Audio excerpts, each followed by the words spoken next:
Hello, my name is Deanna Williams, and this is my interpersonal communication project.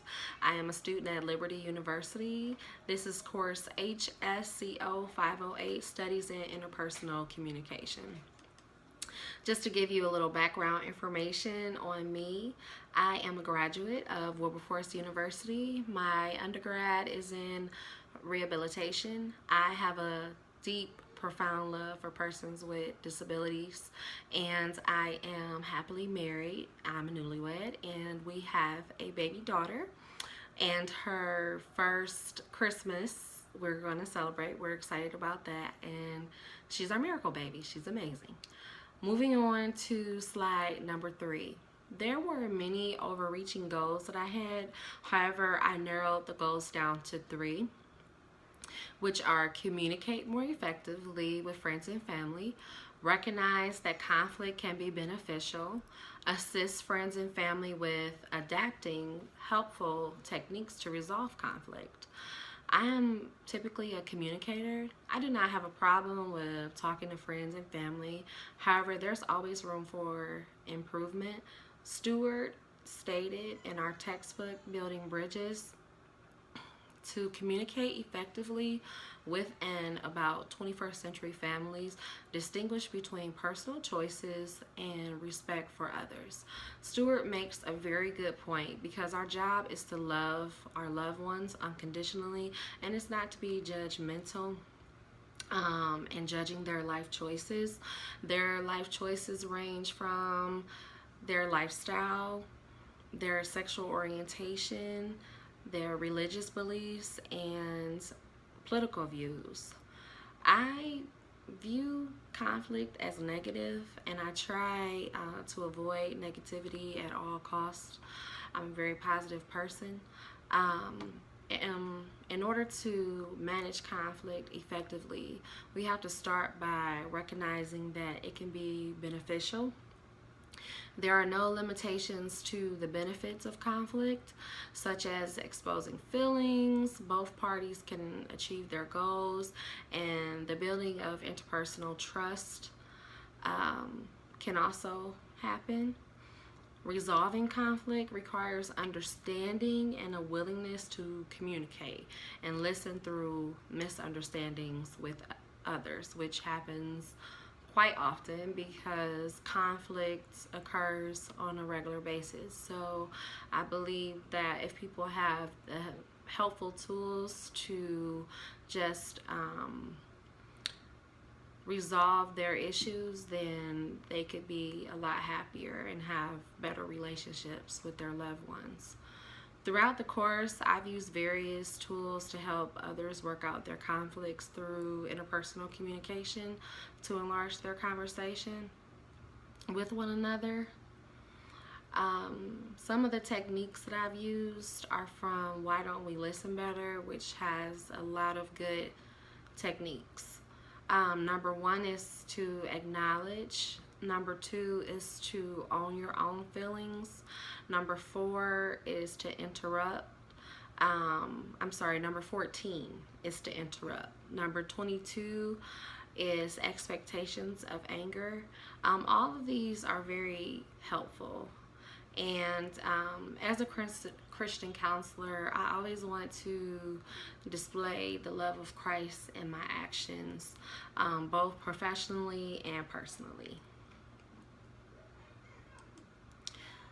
A brief family history. I have a tight-knit, close family, and I also have a very big extended family, and I was raised with nurturing love and support in a single parent household. Although my mother is a single parent, she did receive a lot of help from our family, and I was also raised in the Baptist church, and I was involved in all the activities and the choir and things of that nature. And currently, right now, my family, we're closer than ever. We're dealing with the loss of a loved one. It's been very hard, but we will continue to pray for each other and other families that are experiencing tragedy and loss as well. Moving on to the next slide, slide number 5, background and the behavior blend. This is me, and then this is expected of me, the 4 temperament models of human behavior. Prior to the course, I was not familiar with the 4 temperament model of human behavior. The above graphs, well, you can't see the graphs, but they summarize my unique personality type based upon the uniquely used self-assessment for the 4 temperament model of human behavior. This is expected of me. I scored an IS or an SI, which was high, and I am viewed as the perfect people person. I love crowds and individuals, typically comfortable speaking or entertaining large and small groups of people. I can be shy, and it's considered a hindering of my ability to be impressive in front of large groups. After I am past that fear, I can be amazing, inspirational, and deliver enticing presentations. Some people wish that I would be more assertive and demanding, but also more cautious and analytical. For This Is Me, I scored a high IS or SI personality type. I am very people orientated, which is true. I like to work with others. I am considered to be friendly, kind, outgoing, sensitive, reserved.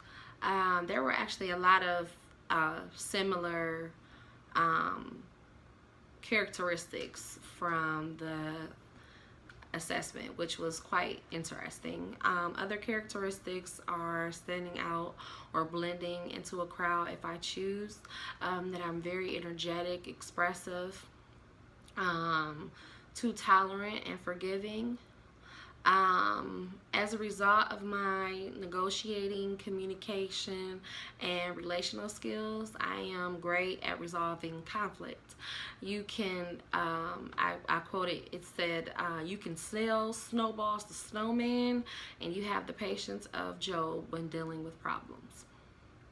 Moving on to slide number 6, the Quindom Interpersonal Communication Assessment Test was a snapshot report which revealed insightful information. The results labeled me as an exceptional adept at interpreting the feelings of others through their language and actions and seeing things from their point of view, resulting in a very low chance of misunderstanding with others. Some communication barriers, barriers between the listener and the speaker, the power of listening and perception, reception, and attention. Being aware of habits can help people stop them. There are many barriers that stand in the way of communicating successfully. The idea that only the speaker has power and the listener is powerless is a communication barrier.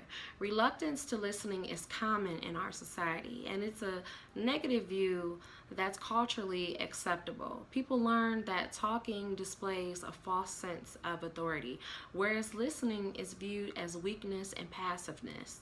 However, people feel good when they feel listened to or inspired when hearing motivational speeches.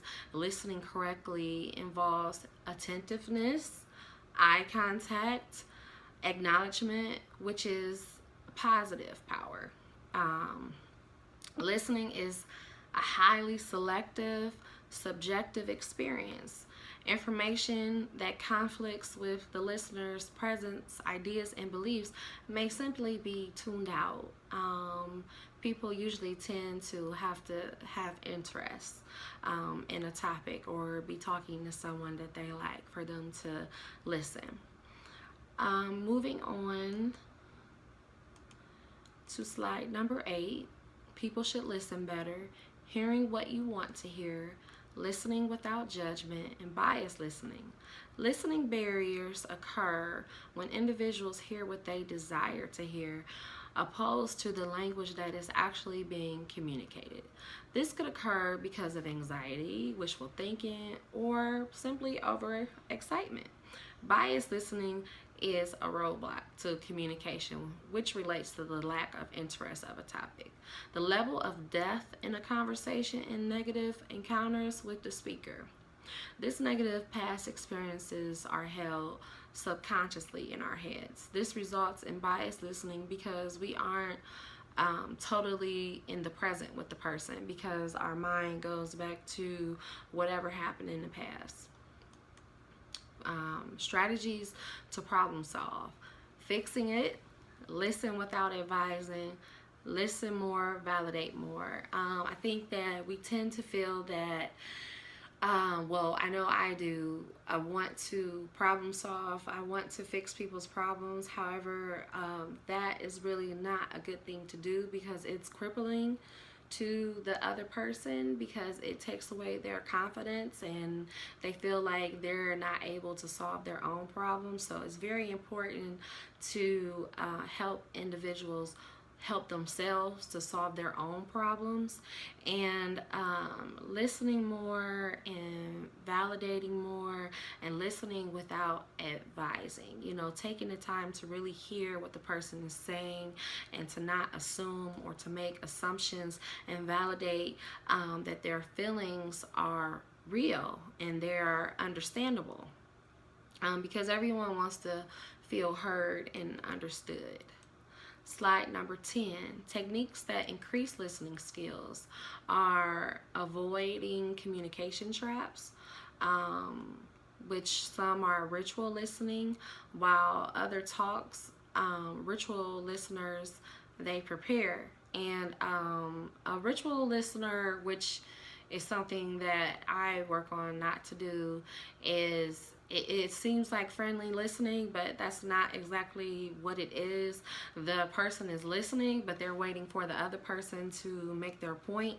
So when you are ritual listening, you want to just, when you catch yourself doing that, you want to just stop and refocus, and you can ask the person questions as far as, like, I'm sorry, could you repeat that again? Or something like that, just to make sure that you're on the same page with the speaker.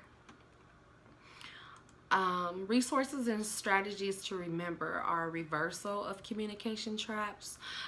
We should remember that this isn't on purpose. Sometimes people interrupt or they start talking and they don't realize that that's what they're doing. So in the event that if you are talking, then just move from speaking to listening.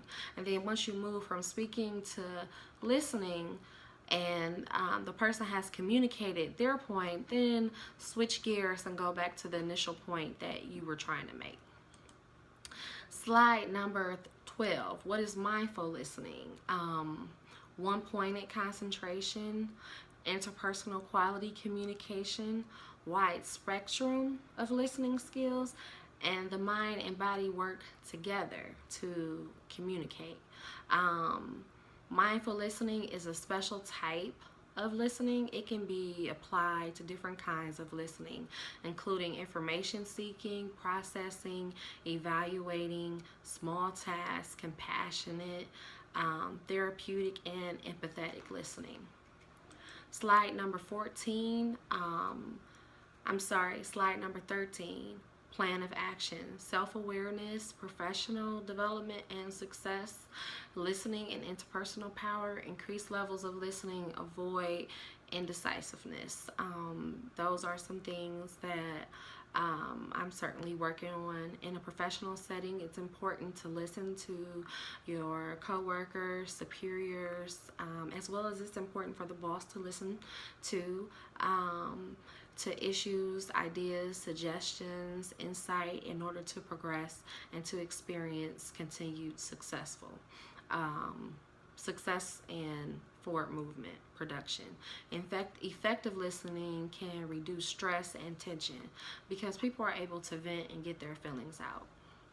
Slide number 14, which is the conclusion. I wanted to, well, prior to taking the class, I viewed myself as a very good listener and communicator. However, I didn't realize that I would learn tools that would not only benefit my clients, but the knowledge I've gained is quite beneficial to me within my personal life as well. And especially what my family is currently enduring. There are basic communication errors that I have learned to avoid when conversing with my family, such as offering my undivided attention. I refrain from multitasking during listening, such as using my phone, sending and reading emails when conversing with my loved ones. The course has certainly assisted me with enriching my personal relationships and communication skills. Um, I wanted to end with a very meaningful and powerful scripture from the book of Psalm 116, verses 1 and 2. It says, I love the Lord because he hears my voice and my prayer for mercy because he bends down to listen. I will pray as long as I have breath. I hope that people will provide comfort to others through the way that they treat, speak to people, communicate interpersonally with people. When we take time to listen also, and when people are sharing their emotions and their feelings. Please remember, above all else, to be kind to others just as Christ is kind and loving to us all. So thank you so much, and that concludes my presentation.